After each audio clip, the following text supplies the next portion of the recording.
Gold hub తాకట్టులో ఉన్న బంగారాన్ని విడిపించి కొనబడును. అదే రోజు ఆన్లైన్ ధరకు కొని డబ్బులు ఇవ్వబడును. నమస్తే, వెల్కమ్ టు మనం టీవీ. నేను వలి. ఫోన్ ట్యాపింగ్ వెనుక సూత్రధారులను కనిపెట్టే పనిలో ప్రస్తుతం పోలీసు యంత్రాంగం ఉంది. ఇప్పటికే ప్రణీత్ రావును అరెస్ట్ చేశారు. వారం రోజుల పాటు కస్టడీకి తీసుకున్నారు. ఈ కస్టడీలో కొన్ని కీలకమైనటువంటి సమాచారాన్ని పోలీసు యంత్రాంగం సేకరించింది. ఈ ఇన్ఫర్మేషన్తోనే ఇద్దరు పోలీసు అధికారులని అడిషనల్ ఎస్పీలుగా ఉన్నటువంటి భుజంగరావు, తిరుపతిను కూడా పోలీసులు అరెస్ట్ చేశారు. ఇప్పుడు వీళ్ళ ముగ్గురిని మళ్ళీ కస్టడీలోకి తీసుకుని మరింత లోతైన విచారణ చేసేందుకు రంగం సిద్ధమైనట్టుగా తెలుస్తోంది. యాక్చువల్గా ఎస్ఐబి మాజీ చీఫ్గా ఉన్నటువంటి ప్రభాకర్ రావు ఎవరైతే ఉన్నారో అతని ఆదేశాల ప్రకారమే ప్రణీత్రావు కొన్ని బృందాలను ఏర్పాటు చేసుకుని ఆయన కొన్ని సర్వర్స్ని ఏర్పాటు చేసుకుని, మనకు తెలుసు ఐ న్యూస్లో ఒక సర్వర్ ఏర్పాటు చేసుకుని, తర్వాత మరికొన్ని ప్రదేశాల్లో ఉమ్మడి ఖమ్మం, వరంగల్ జిల్లాలో కూడా సర్వర్స్ ఏర్పాటు చేసుకుని, రాష్ట్ర వ్యాప్తంగా అట్లా కొన్ని సర్వర్స్ 3-4 ప్రాంతాల్లో ఏర్పాటు చేసుకుని గత ప్రభుత్వంలో ఉన్నటువంటి కీలకమైనటువంటి నాయకుల ఆదేశాలతో వీళ్ళందరూ కూడా ఫోన్ ట్యాపింగ్ చేసినట్టుగా తెలుస్తుంది. ప్రతిపక్ష నాయకుల మీద కావచ్చు, తర్వాత వ్యాపారస్తుల మీద కావచ్చు, సినిమా హీరోయిన్లకు సంబంధించి కావచ్చు, ఇలా చాలామంది ఫోన్లు ట్యాప్ అయినట్టుగా ప్రస్తుతం జరుగుతున్నటువంటి దర్యాప్తులో ఈ విషయాలన్నీ కూడా బయటకు వచ్చినట్టుగా తెలుస్తుంది. అయితే ఎవరి ఆదేశాలతో చేశారు, ప్రస్తుతం దీన్ని లాగుతున్నారు పోలీసు యంత్రాంగం. ప్రత్యేక దర్యాప్తు బృందం ఏదైతే ఇప్పటివరకు ఇన్వెస్టిగేషన్ చేసిందో కొన్ని కీలకమైన సమాచారం వస్తుంది. అయితే ఆ సమాచారాన్ని రూఢీ చేసుకునేందుకు, ఆ సమాచారాన్ని పకడ్బందీగా నిర్దిష్టమైనటువంటి సమాచారం వాస్తవాలతో రాబట్టేందుకు, టెక్నికల్ ఎవిడెన్స్తో రాబట్టేందుకు ప్రస్తుతం ప్రత్యేక దర్యాప్తు బృందం సమాచారాన్ని సేకరించే పనిలో ఉన్నట్టుగా తెలుస్తోంది.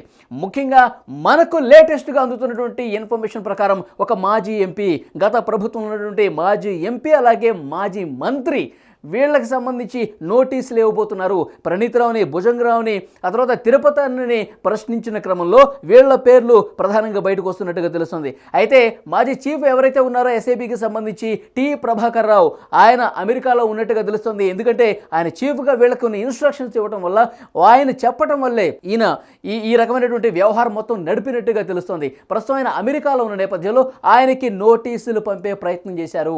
ఆయన ఇక్కడ లేని నేపథ్యంలో మెయిల్ ద్వారా నోటీసులు ప్రస్తుతానికి ఇచ్చినట్టుగా తెలుస్తుంది. ఆయన నుంచి ఇంకా ఎలాంటి రిప్లై లేదు.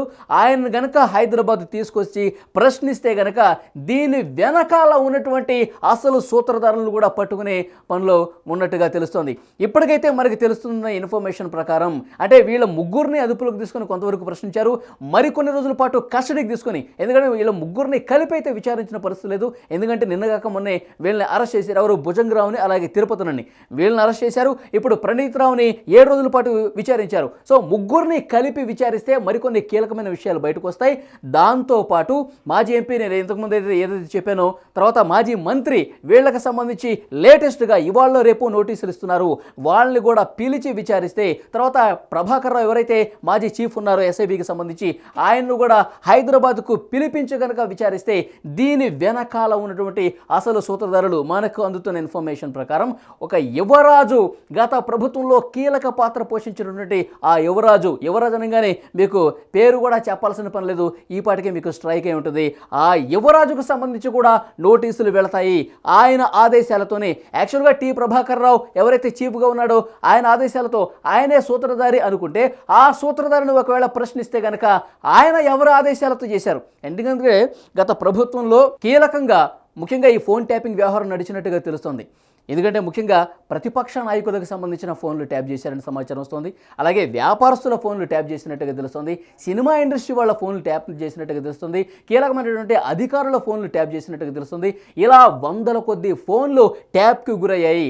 వాళ్ళకి సంబంధించిన ఇన్ఫర్మేషన్ పూర్తిగా రాబట్టుకుని దానికి అనుగుణంగా వీళ్ళు ఈ వ్యవహారం మొత్తం నడిపినట్టుగా తెలుస్తుంది. ముఖ్యంగా రాజకీయ నాయకులకు సంబంధించి ప్రస్తుతం మునుగోడు ఉప ఎన్నికకి సంబంధించి కూడా ఈ ఫోన్ ట్యాపింగ్ వ్యవహారంలో పేరు ముందుకు వస్తుంది. ఎందుకంటే మునుగోడు ఉప ఎన్నికకి సంబంధించి ప్రతిపక్ష పార్టీలకు సంబంధించిన నాయకుల ఎవరు డబ్బులు ఖర్చు పెడుతున్నారు, ఎటువైపు నుంచి వస్తున్నాయి, హవాలా మార్గం ద్వారా ఏమన్నా డబ్బులు బయటకు పోతున్నాయా, ఇట్లా ప్రతిపక్షాలకు సంబంధించి ఎన్నికలను బేస్ చేసుకుని వాళ్ళ డబ్బును కట్టడి చేసేందుకు కూడా ఈ ఫోన్ ట్యాపింగ్ వ్యవహారం పనికొచ్చి అట్లా వాళ్ళ ఆదేశాలతో దీన్ని నడిపినట్టుగా తెలుస్తుంది. ప్రతిపక్షాలని కట్టడి చేయటం ఒకటి, తర్వాత అధికారులు కొంతమంది ప్రతిపక్షంలో ఉన్న వాళ్ళ నాయకులకు ఎవరన్నా సహకరిస్తున్నారా, వాళ్ళతో అసలు ఏం మాట్లాడుతున్నారు, వీళ్ళకి డబ్బులు ఎక్కడి నుంచి వస్తున్నాయి, అట్లా ఎన్నికలను బేస్ చేసుకొని కూడా ఈ రకంగా ఫోన్ ట్యాపింగ్ వ్యవహారం నడిపినట్టుగా తెలుస్తోంది. ఇప్పుడు ప్రభాకర్ రావు రావాలా, దాంతోపాటు ఇప్పుడు ఎంపీ మాజీ మంత్రి వీళ్ళని కూడా నోటీసులు ఇచ్చి పిలవాలా, మళ్ళీ వీళ్ళని విచారణకి కస్టడీకి తీసుకొని ప్రశ్నిస్తే కనుక అసలు భాగవతం మొత్తం బయట పెట్టేందుకు రంగం సిద్ధమైనట్టుగా తెలుస్తుంది. మనకు అందుతున్నటువంటి ఇప్పటి వరకు సమాచారం ప్రకారం సర్వర్స్ ఏర్పాటు చేసుకుని గత కొన్ని నెలలుగా ఈ వ్యవహారం నడిపినట్టుగా తెలుస్తుంది. మనకు తెలుసు ఐన్యూస్లో ఒక సర్వర్ పెట్టుకున్నారు, ఇప్పటికే శ్రవణ్ కుమార్ మీద కేసు నమోదు చేశారు. ఆయనకు సంబంధించి ఆయన ఇంట్లో కావచ్చు, ఆఫీసులో కావచ్చు తనిఖీలు చేశాక కొన్ని కీలకమైన ఆధారాలను కూడా సేకరించినట్టుగా తెలుస్తోంది. దాంతోపాటు వరంగల్ ఉమ్మడి ఖమ్మం జిల్లాలకు సంబంధించినటువంటి నాయకులు ఈ ఐన్యూస్ సర్వర్ దగ్గరికి, ఐన్యూస్ చైర్మన్ ఎవరైతే ఉన్నారో ఆయన ఇంటికి తరచూ వస్తూ పోతున్నట్టుగా కొన్ని ఆధారాలను కూడా సేకరించారు. సో దానికి సంబంధించి కూడా పూర్తి స్థాయిలో ఎంక్వైరీ జరుగుతున్నట్టుగా తెలుస్తుంది.